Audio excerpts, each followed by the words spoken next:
Hello lovely listeners, I am Sarah Cubmore, creator of the homeschool app Collage from Homegrown Learning. And in the house today I have 16-year-old Faith. We met up 2 years ago when Faith was 14 and she had just explored school for the first time, having been homeschooled all of her life. And if you want to hear more about that, her experience of school life, then do listen to that podcast, because it was well worth the record, and lots of great feedback about your experiences. And you raised a couple of incredible findings, which actually the government could do with listening to. One of the things that you said about in that podcast was, why don't kids want to learn? Yeah, I remember that. I do remember saying that, and it just baffled me. You went to school to learn. Yeah, and no one else wanted to. And why do teachers talk to you in a different, didactic kind of language? It was strange to not be talked to like a proper person. It was weird. And the amount of time that you wanted to learn, sometimes you wanted to be able to ask more questions, but the lesson had ended and you'd moved on, and the whole wasting of lesson time. So that isn't what our podcast today is about. Really, it's to hear the next phase of Faith's life. So she didn't stay at school. She went back to homeschooling, but she did some great stuff, and she's here to share her next experience. So thank you very much for giving me your time up on your day off today. Yeah. So I'm very privileged to be sat at your house recording with you. So let's get straight into it, and just a little tiny bit of a recap. So prior to school, you decided to go because you wanted to learn, but not for this. It wasn't really for the social side of wanting to go to school. No, I mean, I do like being a social person, but I went to school because I felt like it would be a better education for me, but it just wasn't. And I found working at home was so much better for me. And so what was it you thought you were missing from home learning that you thought you might get at school? Well, from home learning, it was a lot about what I thought I should learn. And so I would look up things and then I would decide whether it was okay to learn it or not. Whereas I thought that if I was at school, people would tell me exactly what I needed to know. Okay. And that wasn't the case. So we'll come back to that in a little bit more detail later on. But at what age did you start formally kind of thinking? So you went to school at 14, and so you'd done a bit of formal learning before that, or? Not so much. I did a few... Sorry, I've got a very tickly throat. I did a few homeschool groups and stuff, and I did group learning there, but it wasn't the same. And I'd obviously done English with my nan, but I'd never done anything properly formal before, and so I just wanted to see what it'd be like. Cool. And so what age would you say, when you talk about, because it's useful, I think, for other families sort of thinking about when they might feel that their children are ready for a bit of formal learning. Was there an age where you kind of felt ready for doing a bit of writing and some more formal maths and things like that, or? I think that I've always quite liked that stuff, but I think it's kind of the psychological thought process of when other people go into secondary school and start doing those things, I felt like I should be too. So it was around 12 that I thought I should start doing more. So how did you feel that school wasn't right for you?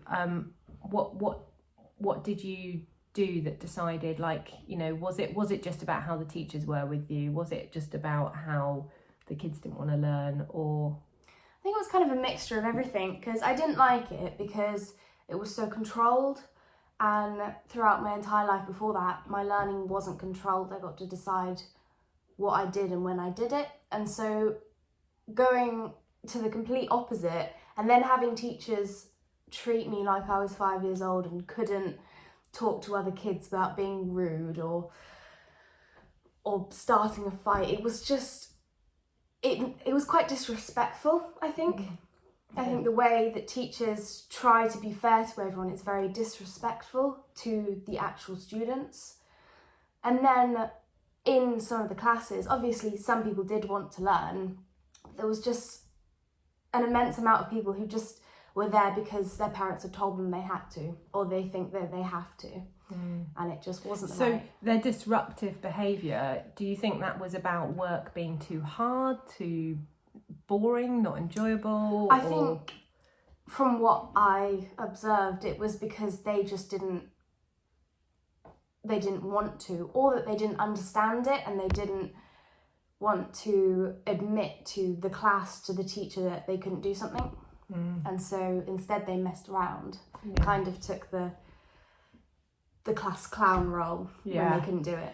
And then the teacher portrayed this like, I've got to treat you all like this, because a couple of And do you think that they might have been messing around because of the way they were being talked to? Probably. I mean, when you're told that you can't do something, or you're told that you need to be treated this way because that's just who you are, you start to believe it, and then you become that. And you become this stupid little child that they think you are. That's very sad. So school didn't work out. You went back to home. What did you decide to do? So you'd had this vision of going to school and you were going to be taught all these things you need to learn, and then the realisation was, actually, I can learn these things myself. Yeah. And so what was your goal when you came out of school? What was going on in your head? What did you decide to do next? Well, because it was the age of year 10, so I only had a year or two to prepare for GCSEs, that's what I really focused on, and I started to pick what I really wanted to do. And then I kind of took charge, and I really thought what I wanted to get, and I wanted to get the highest possible. Just me being me. And so I got the books I needed, and I studied, and I did it by myself, and I did it at my own pace, which really was the best for me, because then if I didn't understand something, I could go over that, but then if I really understood it, I didn't have to go over it. So you kind of skip bits and like spent more time on... Yeah, that's brilliant. Spent more time on the stuff I needed so that I could get that higher grade. Yeah, and that's kind of personalised learning. It's kind of what schools want to be doing for young people, but they can't with 30 kids in their class. So you... and how did you pick... So how did you pick what subjects you were doing, but how did you pick your GCSE, you know, like whether it was with Cambridge or who it was with, and all of that? So originally at college I wanted to do psychology, English and biology, and for that I needed 5 GCSEs and maths above a 4 because it wasn't really important, but then I needed a science above a 6 and an English above a 6. And so with being homeschooled, it is tricky to get the GCSEs because I couldn't do textiles and I couldn't do languages because they involve the classroom environment. Because it was course based. And so I did English, literature and language, maths and biology. And those were the main ones I could do. I could have done a history or something, but I didn't really enjoy that. No. And then I did an arts award as well. I did a silver arts award, which is a GCSE. Wow, well that's cool. And so there is for homeschoolers, there are some restrictions around what GCSEs you can take because of the classroom. And you very cleverly looked at what you wanted to do at college. So you had a goal in mind that you wanted to go to college and you wanted to learn such and such, and then kind of work backwards, like what do I need to get that? Yeah, I mean, I didn't want to do more than I needed to because I knew that I needed high grades, so I wanted to focus on them. Yeah. In the end, it didn't actually matter because I'm doing an entirely different course. I only needed 4 GCSEs at a level 4. Great.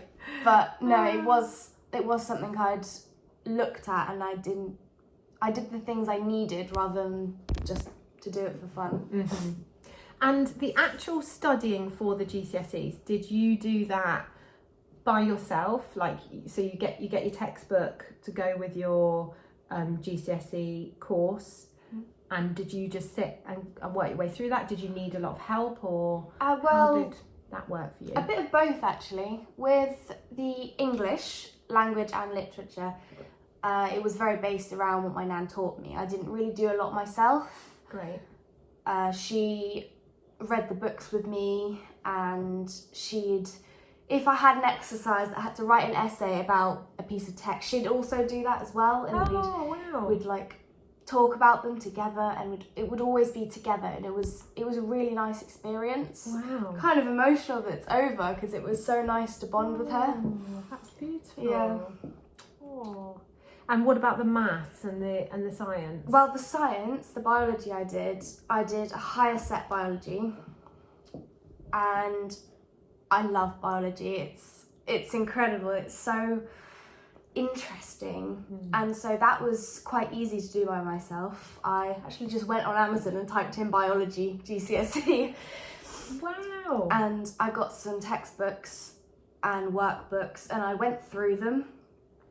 I did it all, and then towards the end, when it got to like the last few months before the GCSEs, I got this app on my phone where I could just revise, and I did that whenever I could. And so I did like an app myself. that gave you questions and that you had to... It was it kind of played into my competitive behaviour, because it had a timer and you had to get higher each time, and so that really helped.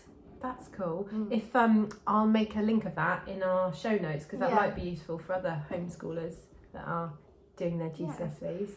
And so D-Day came when you got your exam results. You got everything that you wanted and needed. Yes, I did. And how did that feel? That felt amazing. It was quite funny, actually, because on that day, it was the 12th of August, and I was being independent. I was going to Bristol by myself. I know, it was crazy. But in the morning, I got an email from my nan, and she was like, "You'll be proud." And it was just the results. And I was just in my bed about 7 in the morning, and I was just squealing to myself. Oh. So yeah. And then you quite nice. trotted off to Bristol and for a then few I was days. just off, yeah. Wow. And so when I got back, my family was like, "Well done." That's amazing. Yeah. That is amazing. And so then how did you go about selecting what college you wanted to do? Well, I'd done that in the summer. I'd done it in July. And I did want to do the 3 A-levels, and I was going to go to Penwith College. Yeah, that's our local college. Yes. And then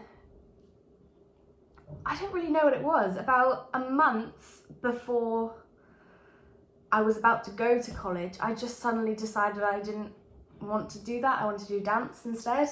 Yeah, you're following your heart. Yeah, because I still do want to do all the academic, but I felt like I needed to do the physical dance before, because I knew that in 20 years when I can't dance anymore, I can still go back and I can still do English and biology and psychology. Yeah, but actually I'm imagining the biology is actually quite useful in terms of thinking about your dance, and you know, there's no end of connection between dance and other subjects, is there? Interestingly, I'm actually doing a psychology A-level on the side. Well, I was going to say psychology and dance, and like, you know, and dance in terms of like a therapeutic kind of, so many connections that you can make. Is. So, so you ended up going to Truro College? Truro College, doing a level 3 extended diploma in performing arts. Wow. Yeah. And on the side you're doing a... On the side I'm doing an online A-level for psychology. Right. Wow. And how are you finding it, like, study-wise? Because now you've gone from being at home and being study-led by yourself to now being at college. Well, I find college very different, and I think it's such a wonderful experience. I love college. I think the first day I went, I came home and I was just ranting about it all evening. I was like, it's the most amazing thing. And it really is. I mean, I'm doing a BTEC course, And so I'm with the same people all day, all week long. And we've really made this like family. Oh. Even in the first 3 weeks, it's just so wonderful to be with them all the time. And I go and I dance all day and it's perfect. And the teachers there, you don't call them miss. They find it weird if you do. You call them by their name. Yeah, and I'm guessing I was going to come to you about the teachers sort of and your experience at school. So if you'd stayed at college, well, Penworth College isn't attached to a secondary school, is it? So, No. So I don't know, you might have had the same experience that you are at Truro, but colleges that are attached to schools are very much still Mr. Miss, aren't they? But so how have you found the teaching in comparison to the teaching at school? It's honestly amazing. They treat you like an adult. They treat you like you actually know what you're doing, surprisingly, which is great. And in lessons, they will understand if you can't do something, and they won't give you detention if you're 5 minutes late because the bus was late. Yes. Which is great, because I've been half an hour late once because the bus just didn't arrive in time. Wow. Which was awful. And then at the end of class, they just leave. Yeah. And it's like, oh, I get to do stuff now. And in my breaks, I might go across the road to the McDonald's and get a burger. Yeah. And I don't have to stay there. I don't have to tell anyone where I'm going. It's very much more independent. I really enjoy that. And I think that is such a better place to learn in, because when you're trapped in an environment, when you're told to do stuff at a certain time, you're not going to get the same amount of work done. You're not going to be motivated to do the work better. Yeah. Whereas if you are independent about it, you can really explore with your learning, and you can really... So do you feel like the college was really an extension of your home learning? I really do. Except now you're surrounded by people, like-minded people, because they're all... They all doing want to the do same, what I want to do. Studying the same thing and got the same interests. Yeah. Gosh, that's fascinating, isn't it? Amazing, yeah.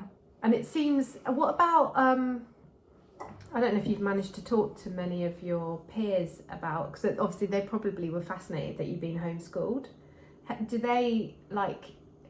Do you see any differences in how you're learning, and maybe particularly at the start when you very first started college, and how they're learning and coping coming from a school environment to... I have seen some differences. I've realised that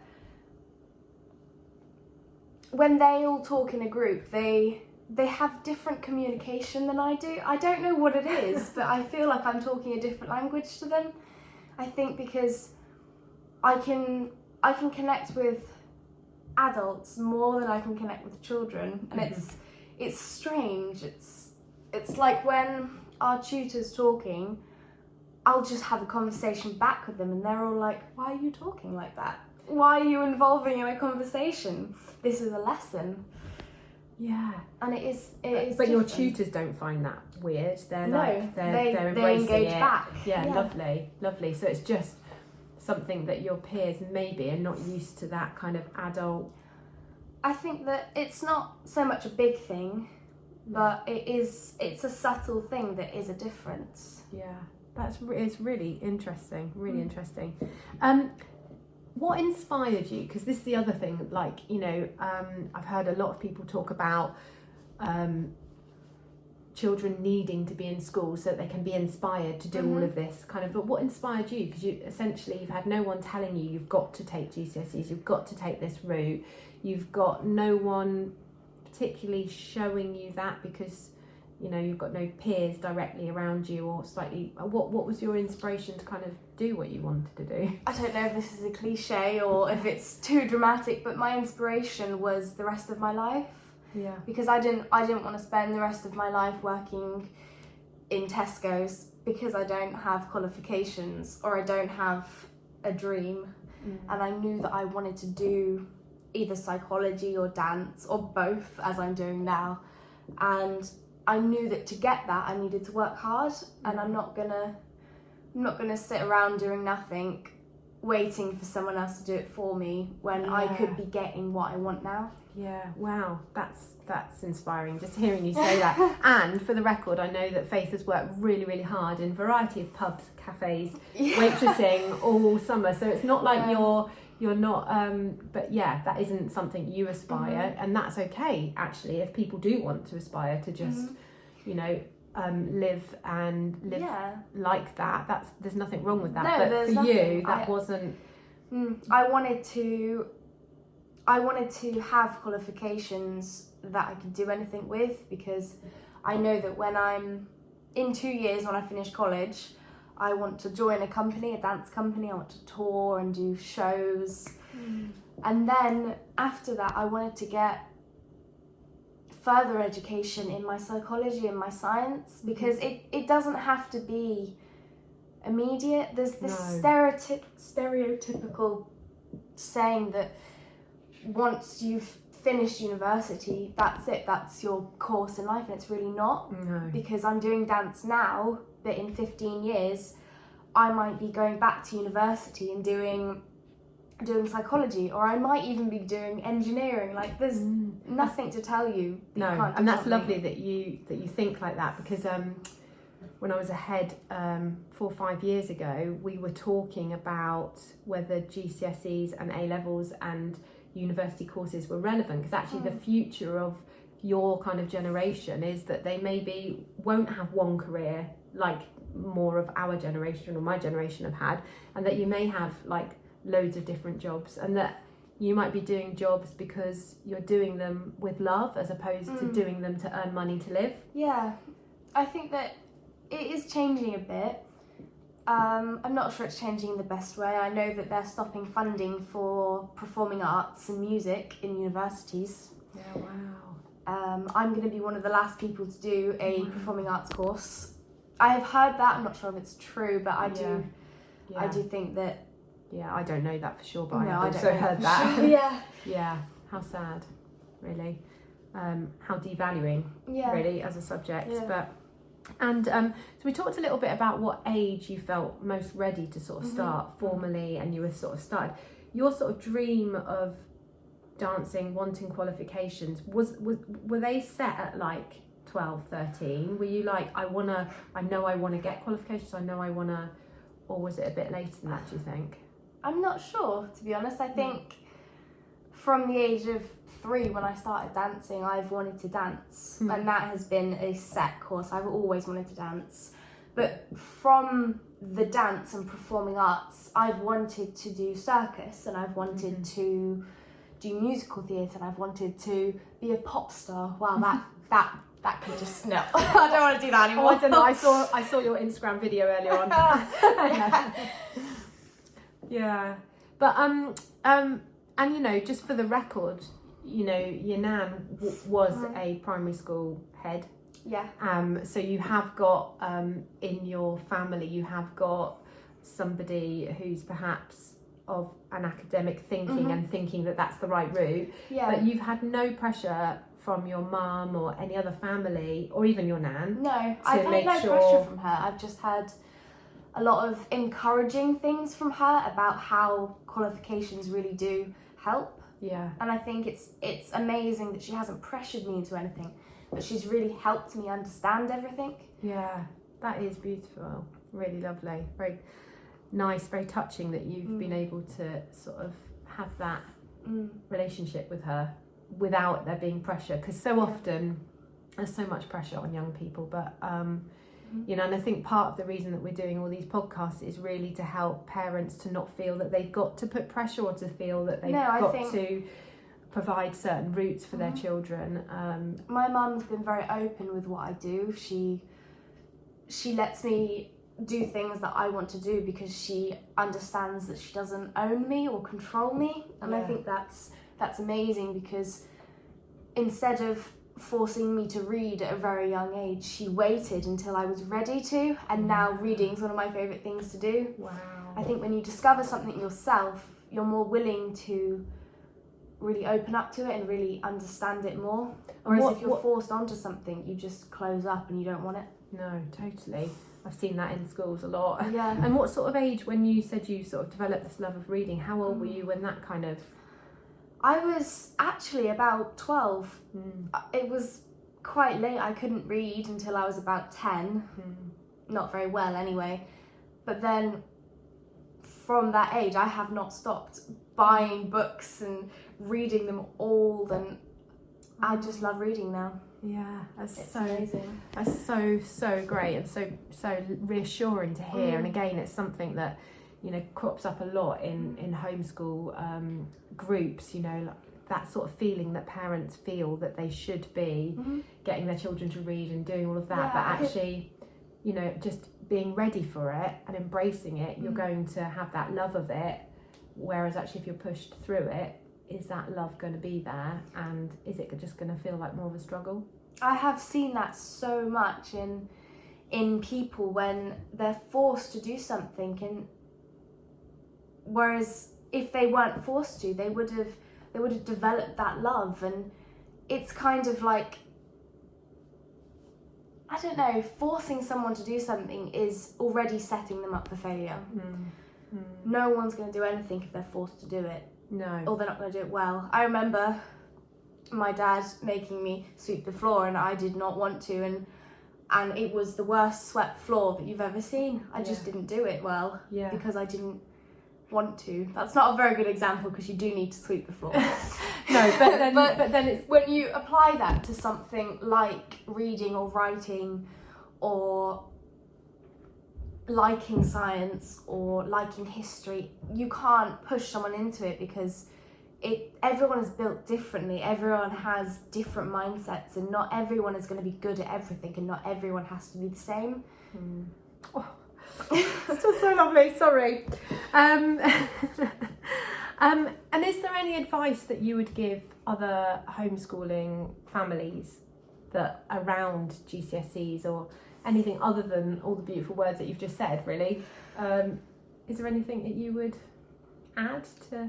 I think really understanding what you want after GCSE, so understanding what you want in college or maybe even university, because to do a university course you then need certain college courses, and then that would need GCSE courses. So knowing what you want is really important, because then you don't have to overdo what you do in GCSEs. Like I don't need a history, so I didn't do it. No.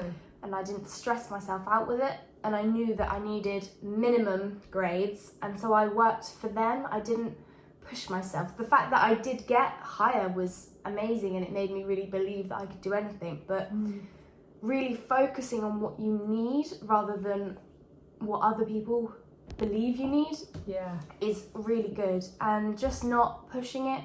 If you don't want something, don't do it, because you're not going to get anything out of it by doing it because other people want you to. Yeah, so really follow your heart, follow your dreams. And it's just reminded me to go back actually to when you said you were going to go to Penwith College and do that, and then you ended up going and doing your BTEC in dance. Was that, and that's at Truro College, had you looked, like what changed your mind? Had you looked at Truro College, or was it?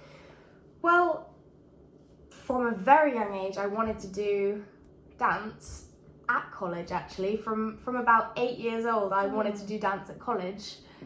But then around probably 14 to now, I've been so interested in my science and my psychology, and I just find it so interesting, and that's what I was really wanting to do. I think it's from when I was starting to learn biology, I really took a loving to it, and then, as I said, it was only about a month before, and I thought to myself, I don't have to pick one, I can do both. Yeah. And it was the smart thing to do the physical first. And so had you been to look at Truro College, or was it did you choose there because it had the course you wanted to do? Yeah, Penwith doesn't have a dance course, which is sad because it's 5 minutes up the road. Yeah, and you're travelling an hour every day. Yeah, it is. It's a long way. And if it's not a college bus, then it's 2 hours on the bus. And it's ridiculous the amount of travel I have to do, but it is something that I love, and I'm so glad. I've seen so many improvements already. That's amazing. Yeah. Oh, Faith, thank you for sharing your story, and I'm sure we'll come back to you maybe in another 2 years and hear the next stage of your journey. So I'd love that. And I hope that's given those listeners a little bit of confidence about really. I think what's coming through from Faith's podcast is that her mum really trusted her. Yeah, There's a lot of trust. There's a lot of trust that I knew what I wanted and I knew what I needed.